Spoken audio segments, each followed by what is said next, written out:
Good afternoon.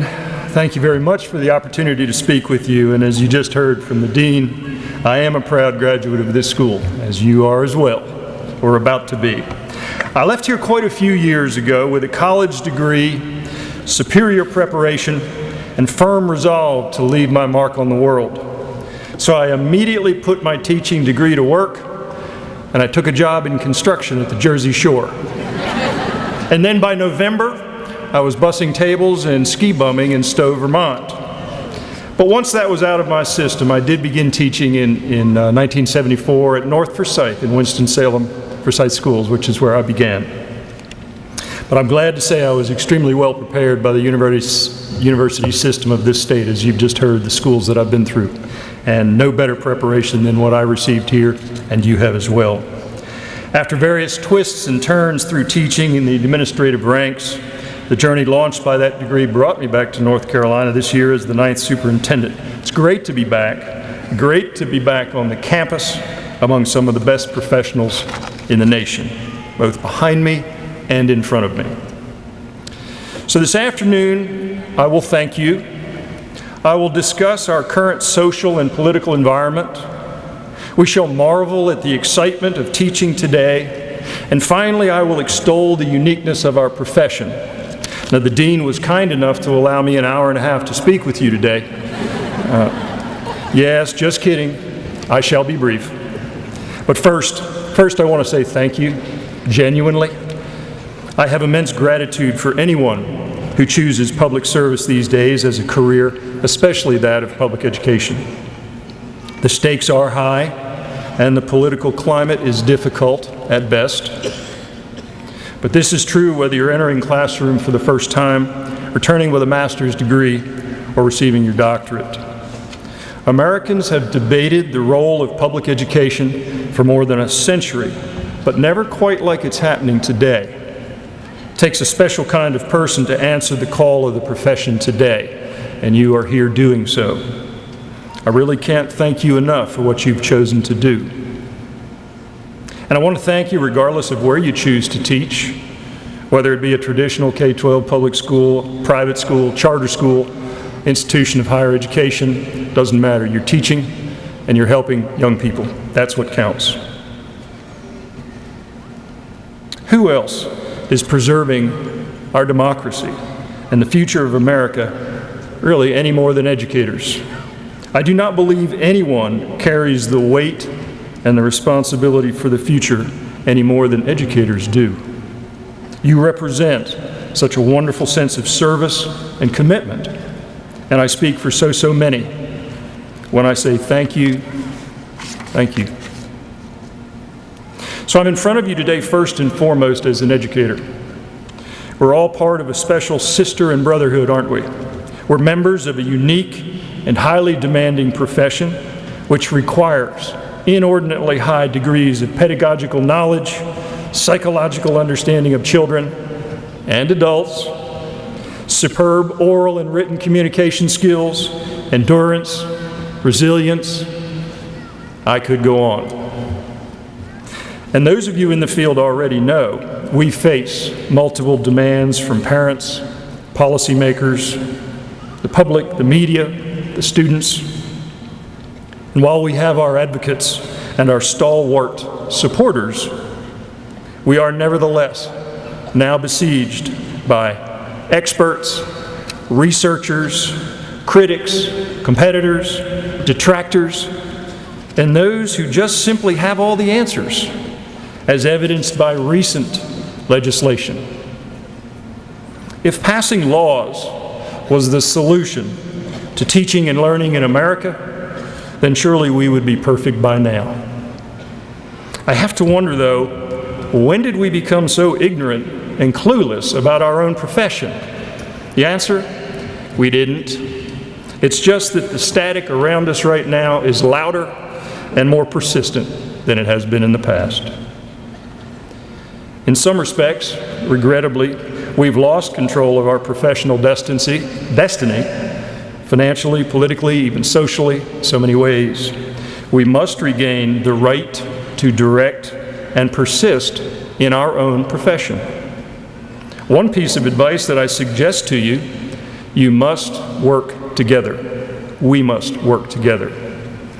In your schools, in your classrooms, in your system offices, higher education, all as a phalanx of educators. Power on through this current noise and continue to remain focused on your service to the children of the towns, the cities, the farmlands. To paraphrase that stoic philosopher of the late 20th century, Commander Spock of Star Trek, the needs of the many outweigh the needs of the few, or the one. Or to suggest a variation, the power of the many outweigh the power of the few, or the one. Work together on challenges and solutions for those obstacles that are placed before us. There is brilliance, creativity, and strength in the power of many. For if you do not work together, as Ben Franklin is attributed with having said at the signing of the Declaration of Independence in 1776, we must all hang together, or assuredly we will hang separately. Our schools are not failing. On the contrary, in fact, they are graduating the highest percentage of students with the most sophisticated set of skills we have ever seen. Let me repeat that. Public schools today are graduating the highest percent of students with the most sophisticated set of skills we have ever seen. We have never served and been so successful with students from so many countries, so many needs, with such differences. And we serve all children. North Carolina's dropout rate is the lowest it's been in its history.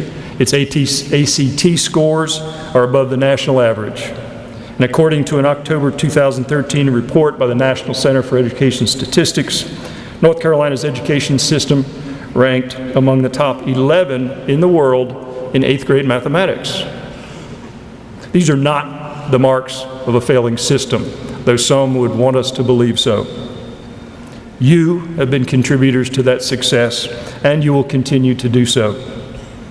On this day of all days, I want to assure you that the time has never been richer and riper than now for you to make a difference for children. In so many ways, it's an incredibly exciting time to be a teacher.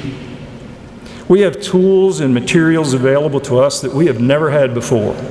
Tools that allow us to personalize student learning in unprecedented ways. We have technology that enables us to tailor 30 different student approaches in a single classroom. 30 may be low. I know the class size has risen lately. We have instant diagnostic and analytic tools to assess our teaching and student learning. All these tools, do they not make it possible for us to truly individualize student learning? What is the term today? Mass customization. The oxymoron, but that is the term, and that is what we do and are expected to do.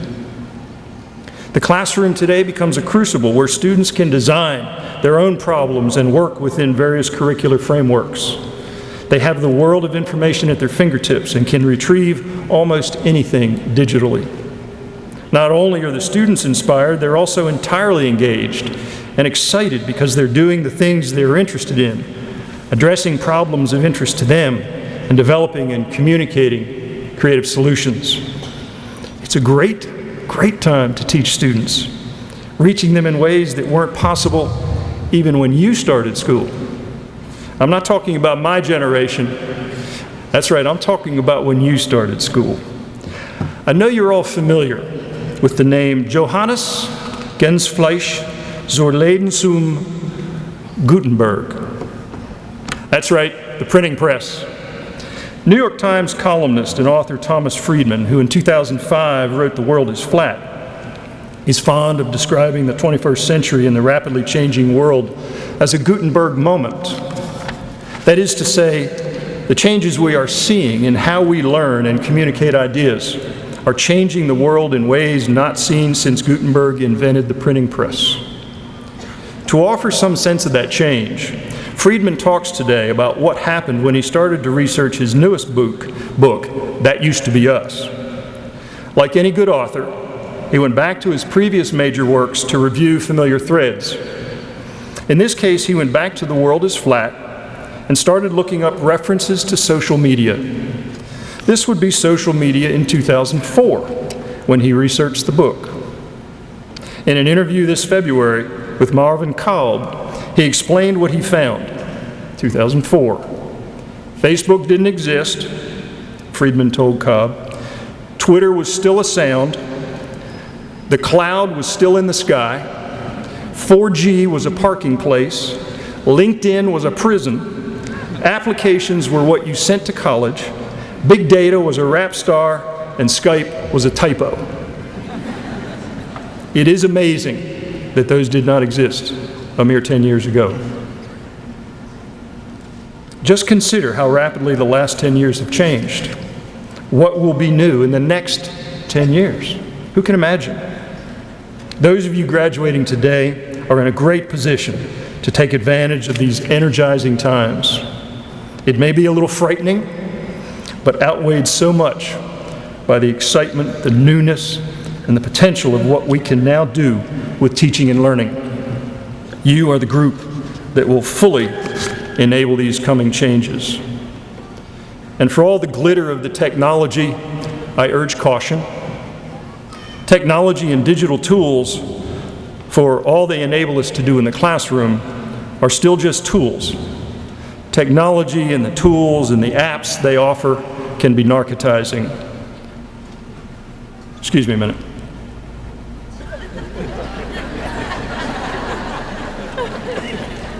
Okay. Our society is heading that way literally, are we not?